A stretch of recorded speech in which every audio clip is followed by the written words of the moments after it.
Mr. Speaker, sir, there has been a great deal of public interest over the recent series of incidents, CPIB arresting and investigating a minister, MPs resigning, and before that, the allegations about the ride-out rentals.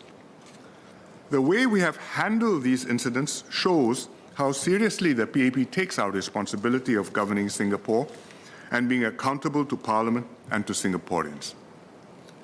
Let me assure members, when such issues come up, we will deal with them properly and transparently, as we have done. With the ride-out rentals, when allegations of preferential treatment surfaced, the two ministers involved were thoroughly investigated, including by CPIB, and eventually fully exonerated.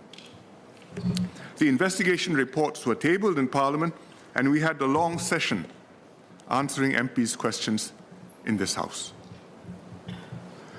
When CPIB discovered on its own that it had reason to arrest and interview a minister, it opened a formal investigation. Nobody tipped them off. There had been no public scandal. CPIB came across something that needed investigating and proceeded to do their job. When the Speaker of Parliament and a government MP fell short of the standards of propriety and personal conduct expected of them, they were asked to resign. We took some time to sort it out, probably longer than we should have, but we did what we needed to do and put the situation right. The two CPIB investigations and the response to the personal misconduct case show two aspects of how this PAP government works. One, when there is suspicion or allegation of wrongdoing in the discharge of official duties, especially possible corruption, there's zero tolerance.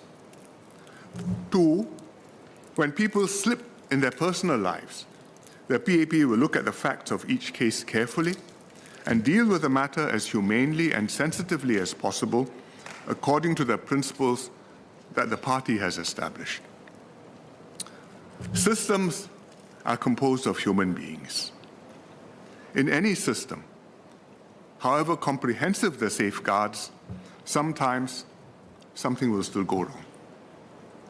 The PAP government does our utmost to minimize that possibility. We work hard to identify the right people to bring into politics and appoint into responsible positions. We vet them carefully, test and stretch them before entrusting them with heavier responsibilities. Often they measure up, but sometimes they fall short. Occasionally, they transgress norms of conduct or commit wrongdoing. Singapore has seen corruption cases involving political office holders in the past. All these cases were handled by Mr. Lee Kuan Yew, who was then Prime Minister, thoroughly, transparently, and applying the full force of the law. That's still how the PAP government deals with such cases. It's not changed under my charge, and it won't change under my successor either.